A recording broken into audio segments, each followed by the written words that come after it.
నిన్ను ఆశీర్వదిస్తాను, గొప్ప జనంగా చేస్తున్నప్పుడు నా ప్రశ్న ఏంటంటే, ప్రభువా ఎందుకు ప్రభువా అబ్రహామును అలా పిలిచావు? అక్కడే ఉంచి ఆశీర్వదించవచ్చు కదా. ఆ బంధువుల మధ్య ఉంటే నీకేంటి? ఆ దేశంలో, సొంత దేశంలో ఉంటే నీకేంటి? ఎందుకు విడిచిపెట్టి రావాలి? అక్కడ ఆశీర్వదించలేవా అని మనం అడుగుంటాం. కానీ అక్కడ ఆశీర్వాదం పొందాలంటే అతడు మార్పు చెందాలి, మైండ్ సెట్ మారాలి.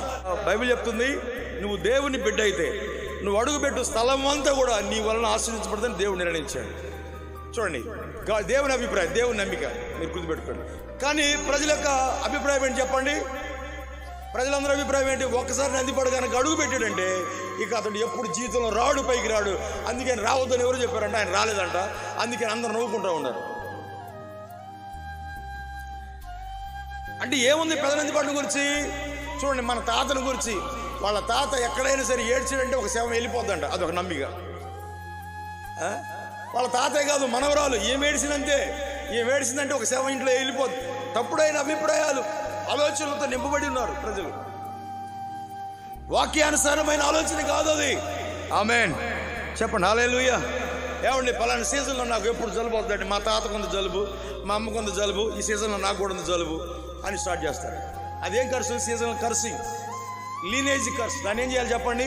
బ్రేక్ చేయాలి. దేవుడు చెప్పాడా? బైబిల్లో చెప్పాడా?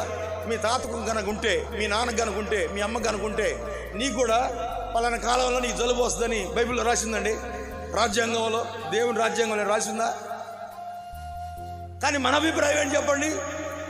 మన అభిప్రాయం ఏంటి? మా తాతకు గుండె నొప్పి ఉంది, మా నాన్నకు గుండె నొప్పి వస్తుంది, కరెక్ట్గా మాకు కూడా 40 సంవత్సరాలు గుండె నొప్పి వస్తుంది అని 40 సంవత్సరాలు ఎంటర్ కాగానే ఏ చిన్న సమస్య వచ్చినా గుండె నొప్పి స్టార్ట్ అయిపోయింది, జాగ్రత్త అని ఇంట్లో లెక్కలన్నీ అప్పచెబుతూ ఉంటారు చాలామంది.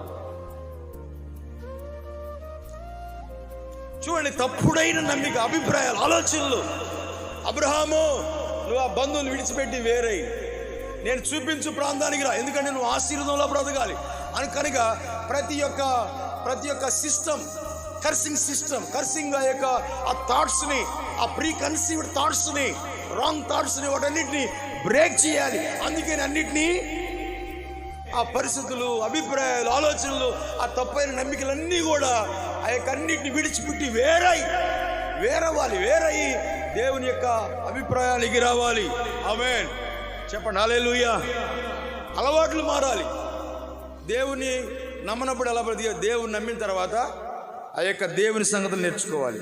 ఆమేన్.